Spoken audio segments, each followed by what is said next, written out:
everybody. This is Accountants 2.0. I'm Steve Perpich, and with me, as always, is Ted Williamson. Hey, Ted, how you doing today? Hello, everybody. I'm Fantastic. good, thank you. Well, today is step 7, part 2, or part B of networking and engagement. We didn't know exactly what to call it, so we're just fumbling through it. Yes, Yeah. it's the art and the science and the work of networking and marketing. Part A, we were really emphasizing the online aspect and footprint of a new age accountancy. Today, we're going to be focusing on networking. The assumption is you've got your online presence as good as you're going to get it, and horror of horrors, you might actually have to start interacting with people just outside of doing their returns and their business advisement. There's an art to that and a few steps that you have to follow when getting out there. And also you will be leveraging your online presence as well. The online presence kind of creates the background for you and your credibility when you do go meet individuals in various I guess wearing various hats. But initially, it is also niche driven, and where your focus is, you should try to identify your target partnerships or who you want to actually interact with. Whether you're going to go to conferences or attend local professional organizations, really get your head around who am I going to focus on and who do I want to form a deeper partnership with, as opposed to just an arm's length hello and part of the professional association. And then that'll govern the kind of the industry events and conferences you want to attend. So Ted, from our experience, when you're looking at potential events out there, and generally we're talking from a regional perspective initially, though we in our history, we've gone a little further afield because we'd like to have a more of a national focus and a broader focus, which any new age accountant can approach as well. But what are some of the key ideas you think as say, okay, I want to identify an event. What are the best kind of events that we can kind of come up in a checklist so that someone can say, okay, should I attend that? Should I not attend that? Like, what's your thoughts on that? So I'm gonna continue to beat the drum on niche. So figure out who the heck you want to talk to, and then figure out where they are and what message works, right? So you're doing that with your online marketing anyway. So you've kind of already done this at this point. Now you can actually use networking as your initial way to grow, like not necessarily pay into online advertising, things like that, but still having that online presence. So you can do it in tandem, but I would say before you actually get a networking type of strategy going, you need to niche. And then when you niche, you need to figure out where your people are. So if you're niching with landscapers again, national landscapers, you're going to go to the National Landscaping Conference, and you're either going to have a booth or you're just going to walk around and meet people. That's probably one of the best ways, because you're in a room full of your target market, and they're all there for business, and so therefore they're all, hot and warm leads, right?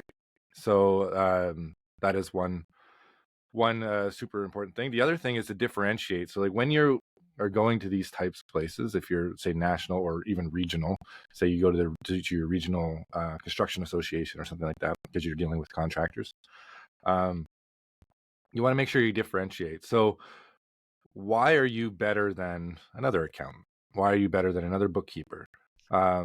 And what makes you different? And why do they want to continue to talk to you?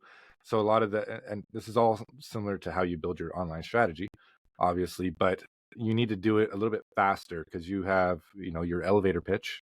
So you need to differentiate what it is. So for example, when I started networking with my with my accounting firm, and I started to grow it, what I did was I was actually going to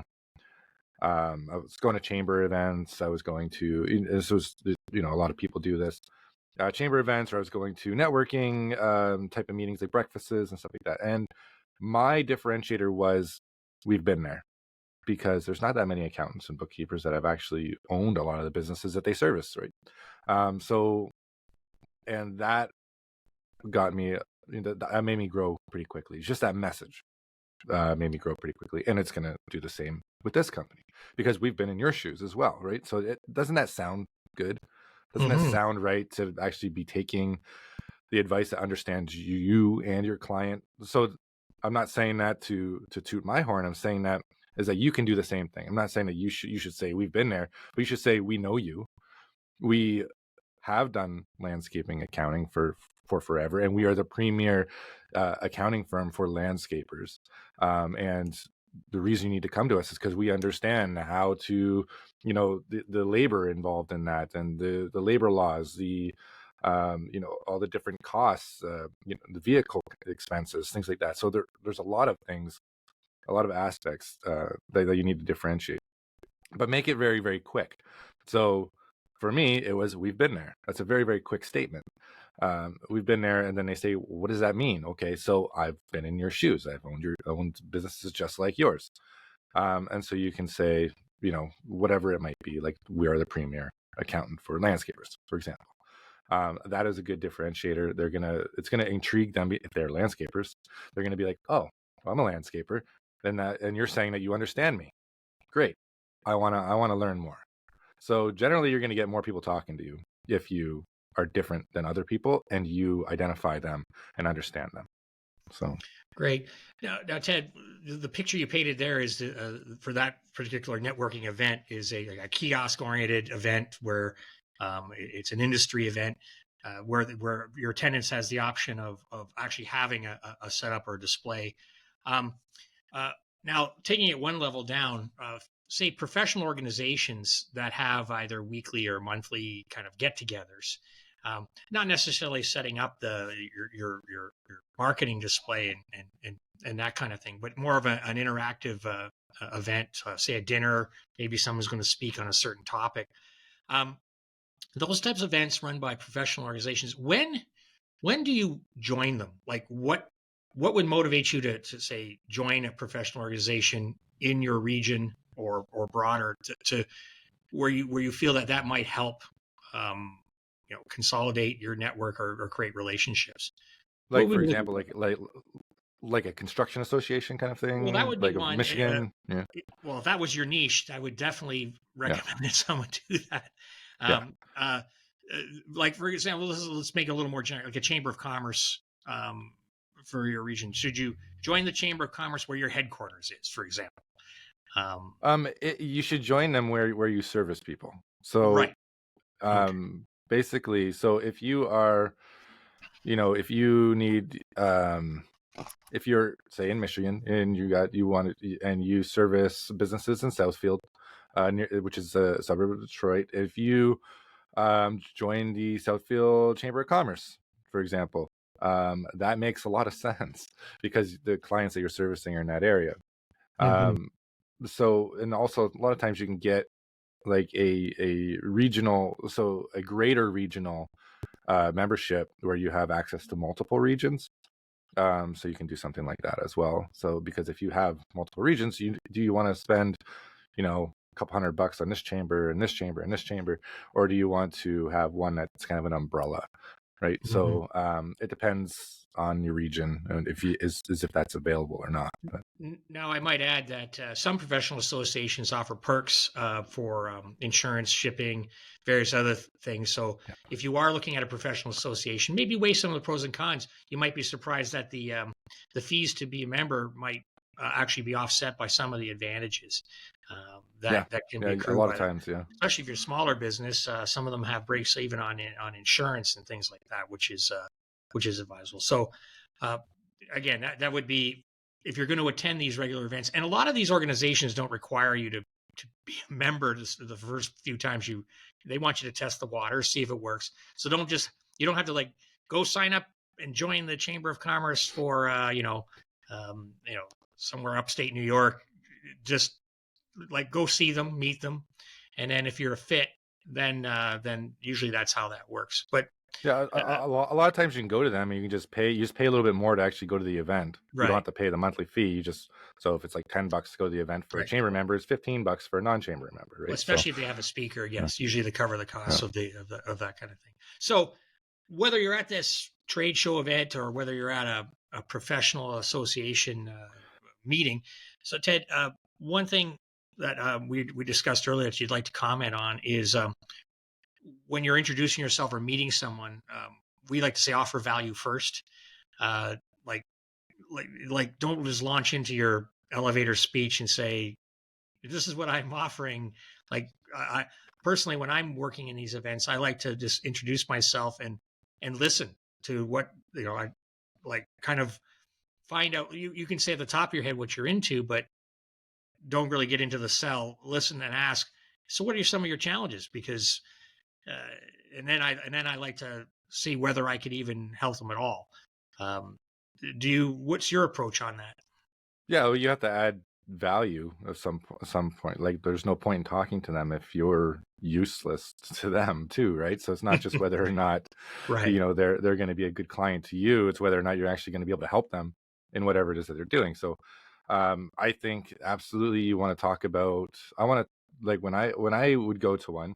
So actually, I want to make a clarification. So there's the professional associations, but there's also professional organizations. So the Hmm. associations like CPA, AIC, CPA, Right. all those things. So the organizations are like the chamber, things like that, or small business associations, things. I just want to. So like when True. we're Like going an to there, because association would be best practice type discussions, whereas the other ones you're actually actively interacting with potential clients and things. yes, yeah, yeah. Yeah. So let's make sure we're not going to like a CPA conference and trying to get clients. No, that's not where you do You'd that. have to So, be a pretty well, darn good accountant if you sell yeah, to accountants yeah. and they That's want where right. exactly. So And if that's you where can, we and if you would. can do that, That's we where need we to would talk to go. you. Yeah, we need to talk to you Yeah, if you need to do that. If you can pull yeah. that You, off. you need to change your business model and work with us instead. So, but yeah. But so essentially, what I would do is look at how am I going to help these people. What are their challenges? Like you said, pretty much mirroring what you said, and I want to get them to a more personal setting, because when you're at these places, you are talking to a million people, and if you're experienced with, I'm sure a lot of you are at some basic networking. Hopefully, you take some things from this podcast that actually help you, do a better job at it. Um, so you'll notice that there's always one or two people that will just sit there and soak up your time and just talk to you. Mm, So you need to find a way. Don't First of all, don't be that guy or girl. don't be that person. Yeah, don't be that person where you're there soaking up their time, because you're just going to frustrate them, and they're going to walk away. And don't engage with those people. You need Because if the whole purpose of it is to, unless you're there to be social, sometimes you just want to be social and you don't really actually feel like being on the ball, which is okay too sometimes, right? But most of the time, if you go to these, let's make it worth your money, and try to get some leads, or get some conversations going, or some sort of value, even if it's just to improve your business, and you actually finding people. But we want to make sure that you get to the point. You're quick and to the point. You're talking. You're listening about, and you're asking the right questions about their company. What is it their need?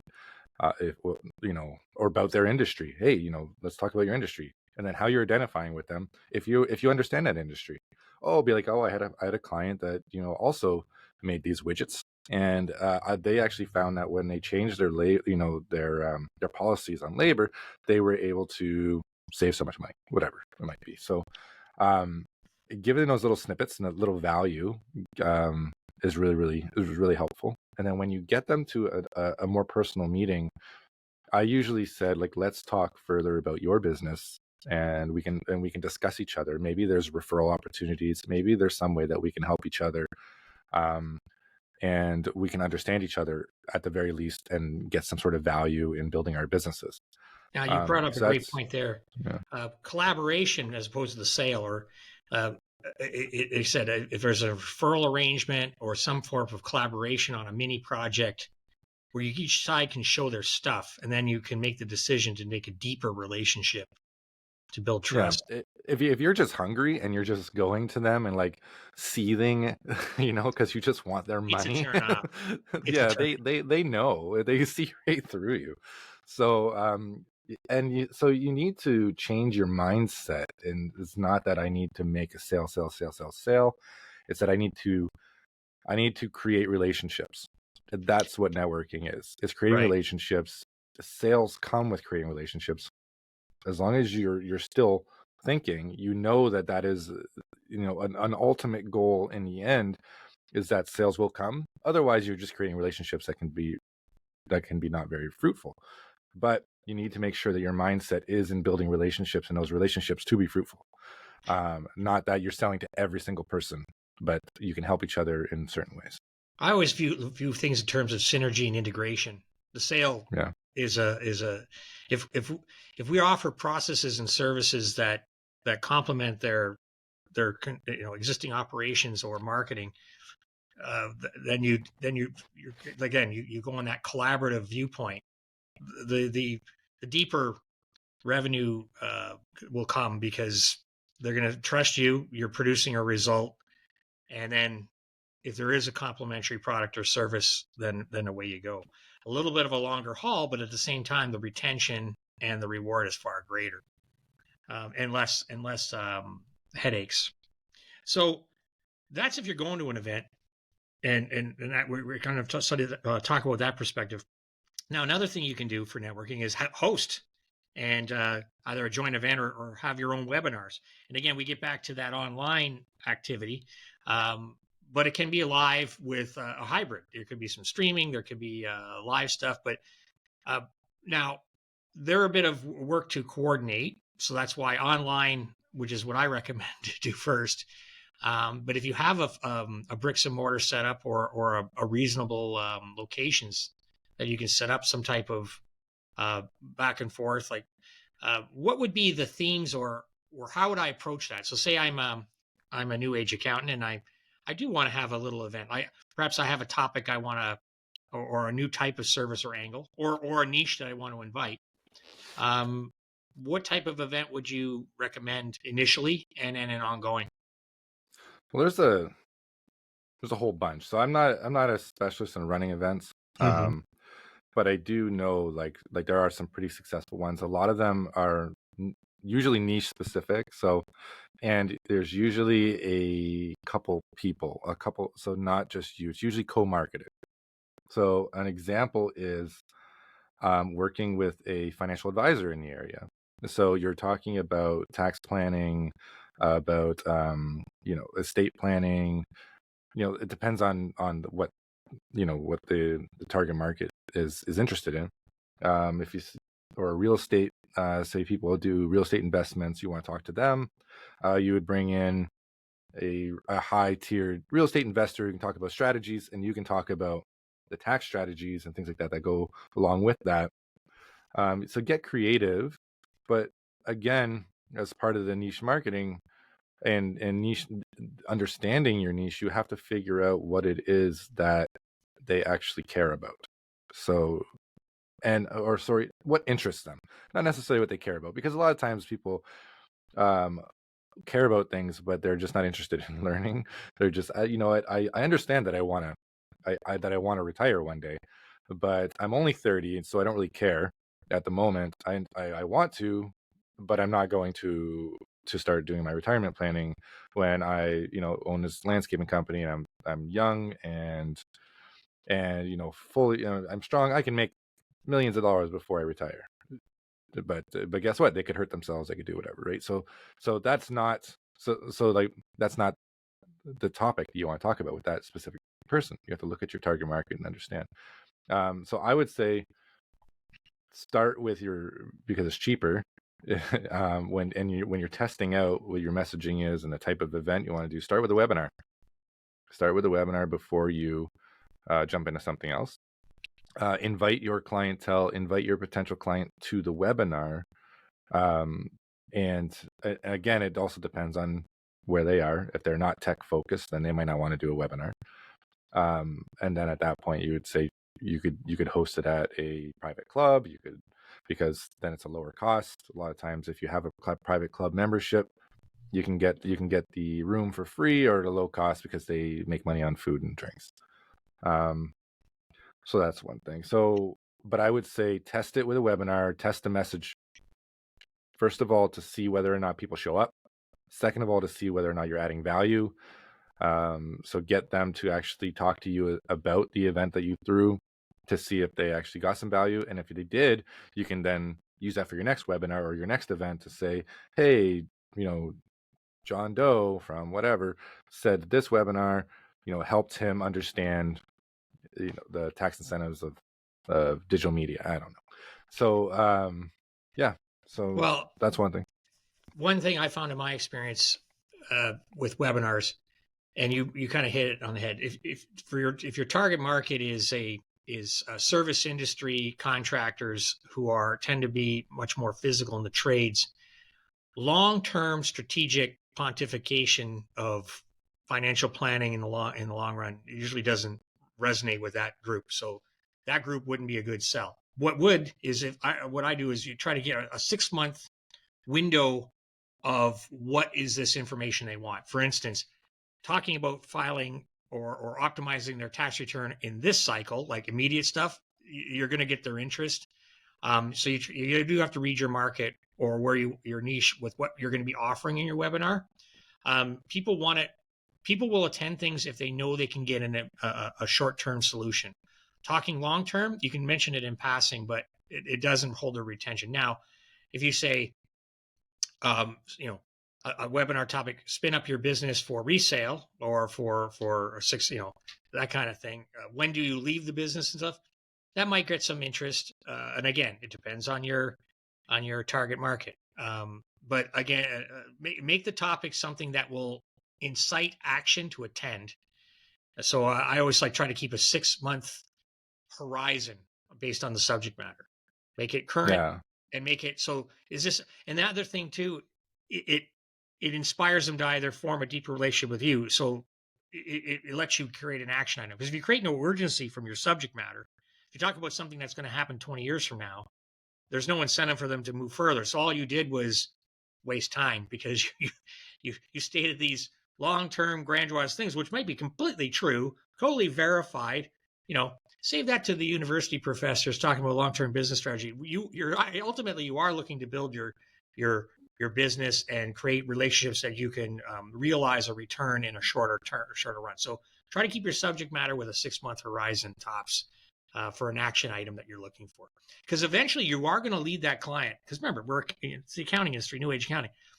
That exit strategy, that's going to come later. After you've landed them as a client for a more immediate servicing and shown them the great result. Oh yeah, come the time that when you're supposed to give them the financial advisory, whether you retain a professional or do it yourself, you'll be talking about that. But then you already got them. They're already Yeah. in a relationship. Yeah. Don't talk Yeah. exit until you got them. Yeah. Yeah. Well, I mean, and that's another opportunity is if you got a decent book of business is to have constant webinars and constant Right. events, because your own clients are also, you always, I would almost recommend that you always have a guest with you or co-market. Oh yeah, it makes it First of all, interesting. because you are bringing potential clients to each other. So that makes a lot of sense. You have more reach in not only your clients bringing your clients to there and then bringing their clients, but you can you have more power of message, right? So you can put it out there and people will see, here's these two experts and professionals that can talk about different things. So if you're doing an exit strategy and you're an accountant, your own clients, they're looking at you saying, why do I want to go to that? I can just talk to you whenever I want, and then we Right. can have that discussion. So, but if you say, here's this specific person who understands this way better than me, can talk about it, and so you can upsell your exit strategy planning, and they can upsell their financial planning, part of it. You're more likely to close that sale for yourself and for them, rather than them just going to you every so often and thinking that they can get free advice. You're more likely to have butts in the seats if they feel like there's more value. And it's hard to break it to you that as much as you are valued, you're also kind of they call it taken advantage of, as you know, as you would know. So you need to create a little bit more foreseen value, and True. get that. Yeah. And unless you have a reputation already, bringing people in cold to a webinar, or Yeah. unless you have like a person who's well known as one of your guests, you're better off building your first guest list, your first webinar with existing clients or associated people in your network that you know have a high chance of saying yes.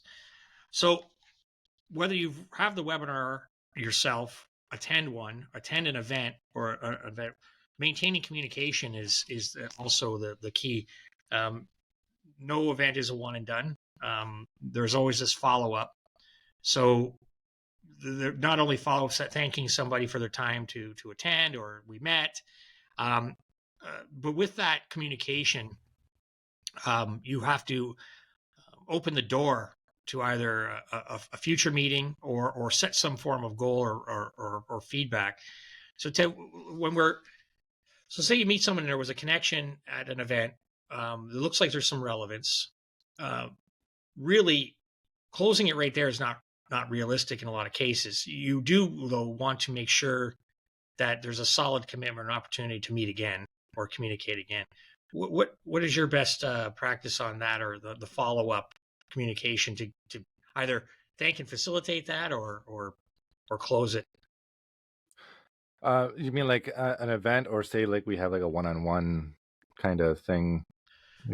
Here, an example would be, say you're at a large trade conference. Yeah. You listen to somebody. There was a connection, an exchange of business cards, but Mhm. don't just exchange business cards. Like for me, I like to commit to, let's talk next Thursday. Let's talk next thing. Yeah, Let's get online. I Yeah, take my phone out. So I live by my calendar. I take my right. phone out and I say, thanks for the card. Do you have your schedule on you? Why don't we just figure this out right now? Because we both know that we're going to talk to a million people right now. But if we Very. put this in, like, just be straight up and honest with people. Mhm. Say, we know what's happening here. So we want to make sure that we don't waste each other's time, and we aren't just another card in the Rolodex. We want to make sure that we are actually using this energy and moving forward with it. So by saying, like, we're going to be seeing lots of people, we're going to be doing lots of things. We both understand that us meeting is going to add value to each other. So Right. why don't we just get this in? Why don't we just get this in the books right now? And then after that, you follow up and you say, "Hey, it was great meeting you. I look forward to seeing you on Thursday." You can even give them a little prelude and just say, I usually like to bring up this and this and this. So, anything you want to know from me ahead of time, shoot me a message or something like that, right? So So, for our audience, Ted's talking. We actually are a little bit more advanced than the average with our integrative scheduling. When Ted says take out my phone, we actually have our calendars fully integrated with all of our commitments. And when we actually do book something with somebody, we know exactly when we're available. We can commit to it, and we have a lot of automated technology where the friendly follow up actually can come to them, and it's all kind of managed. So you if you really do want to be a powerhouse with this type of thing and really work a room and get really good leads and maintain them without a lot of background work, because a lot of times you say this is great, but there's a reality. You're at an event, sometimes you're not even in the same town. You're coordinating your transportation, your hotel, the dinner, there's some other thing you're going to go to, and you're having a lot of fun. It's very easy to say, yeah, I'll take that. You're not going to get to it. You're not going to get to it right. And you're going to have typos, and it'll be back and forth. If you have the ability to use a more strategic system to kind of lock them in and do that nurturing and get them committed, you'll be able to, maybe meet 4 or 5 people from that event, as opposed to just one and a few cards sitting in your jacket pocket that you hand to either your intern, throw it on your desk, and you never yeah. gels. Well, I mean, that's one thing that happens. But you think about it, if you go to an event, or like a trade show or anything, right? Mhm. When who are the people that are calling you after the fact? So, if you book it on the spot, you're not mixed in with all of these salespeople, these multi-level marketing people that all got your card and they're all calling you back. right? So Right. you've already booked it in. You're separated from that pact. You're It's committed. still important to follow up with those people you weren't Hmm. able to book it, but remember that you're going to be in that list of the multi-level marketers and the all of those kinds of people. Um, Not to say that it's not still worth it, but you want to have a better a better view of that. So you don't want to be like, hey, I met you at this chamber event, you remember, so why don't we just get together and blah blah blah. Or don't do like a cold sale message either. Just Right. Like, you're we reselling yourself. Yeah. yeah, but like if you hopefully you have a memory. I have a Mhm. horrible memory, just FYI, but hopefully if you have a good memory, um you can actually pull up something from that conversation, because they probably talked to 20 or 30 people, they might not remember exactly what they talked about with you. And that Mhm. is another reason why it's good to get that booked in right away, is because they're going to remember the person that they booked with. They're not going to remember just somebody that they had a random conversation with, and they might have forgot that conversation completely by the time a week later you follow up or something. Follow up right away, get it done. Well, my final nugget I'm going to give on that is, if you're working with a team or you're the subordinate of a manager or you're the business owner, that methodology for uh, booking stuff through some type of electronic logic or a supporting system gives you actually some hard data that you can actually gauge how successful the attendance was of these events. So you actually have hard numbers saying, hey, if we go to this event, we get 5 leads from the event and it leads to this. And then you can justify doing it. If you never really keep hard records, like it's hard to justify the expense sometimes, and then you choose not to go and you're going to lose opportunity. So Yeah, that's my nugget. Every encounter, whether it's a phone call, email, text, face to face, is a point of contact. It's a data point for your broader picture. And if you're looking to scale, you need those numbers because you want to either offload that to your sales staff, or just for yourself, just know how effective you're being. And then tracking expenses and applying it to various projects and all that good accounting stuff kind of comes in the picture too. that So does, yeah. So you know what? I want to, because it sounds like we talk about a lot of stuff. I'd like to just talk about like somebody starting out and becoming a new age accountant. Mhm. Um, there's a lot to, obviously, as you all know, if you've been listening or watching us. There's a lot involved in being, first of all, owning your own firm. Second of all, doing it as a new age firm, where it's like setting it up that way. There's a little bit of work involved, no lie. But once you do, it's almost no work, right? So like you're living a great life. It's easier, as long as you understand all the things, you move in that direction. So let's talk about somebody who's starting from scratch. They are moving into being a new age accountant, or new age bookkeeper, and they are looking at, how am I going to start growing right away? How am I going to start doing that? So networking. So step 7 is crucial when it comes to, how am I going to get started right away. So first of all, uh, 7A, where you need to, first of all, have your online presence and monitor and manage your communications, is the first step. The second step is, what kind of events are you going to do right away? Now, you want a niche and you want to do all of that. That's great, but we need to have dollars in our bank account, and so some people would like to just get started right away, go to chamber events, stuff like that. So if you are a regional accountant and you just want to be specific to an area, not specific to a niche, um, then like a chamber, the chamber and business organizations and stuff like that are a great starting point. But as you grow, you can move into things like private clubs and stuff like that. So you see these larger companies, or larger firms, they're usually in the country clubs and stuff like that, and they're getting larger accounts, and but they have a lot of stuff behind them. So a lot of what we're talking about is actually those startup accounting and bookkeeping firms, or low-hanging fruit, looking for low-hanging fruit to kind of get it in. Just make sure that it's valuable fruit, though, right? So that's part of the niching. So starting out, those chamber events are great. BNI, networking, that kind of stuff, is a good start. I mean, eventually it could actually weigh you down on your time commitments with these things. And that's where the online presence comes in place.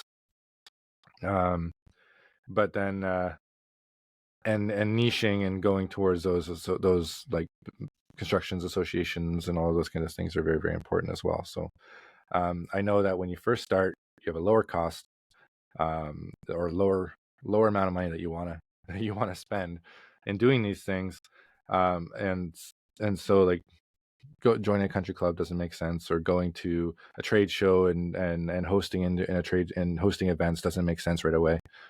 So sometimes it's just being a boot on the ground and going to these smaller regional events are good, or these specific niche events are good to start. The other thing is, which nobody wants to do, especially in the accounting world, where generally we're introverted. So door knocking is something that people don't often do, but it could be useful, especially if you're niching. So if you're niching, door knocking, like not necessarily like just like outreach, not necessarily door knocking, but going somewhere and and saying, I'm in the area. So I like to look at like Edward Jones as an investment company, a worldwide investment company. They set up shop in a neighborhood, they door knock the area, and they grow quickly. And that was their model, and they grew so fast. So there's nothing wrong with that, especially if you have a really good message. So that might be another thing to consider as well when you're starting out. That's a great advice, Ted, because remember, you're an accountant or bookkeeper. It's not like you're selling a vacuum cleaner. It's not like you're selling something that somebody doesn't want. You're introducing yourself to your community, saying, I'm a professional in this community. I'm looking to grow. You're the type of person I service. And then you identify yourself. Say hi. It's a friendly thing. And guess what? You're in their head. And don't push a sale. Just you don't push a sale at all. Yeah. Just be there. Yeah. Great. Sorry, I just wanted to bring that up. So I didn't mean to derail our conversation. No, that doesn't derail at all. You made a great summary of our last 35 minutes of covering the high points.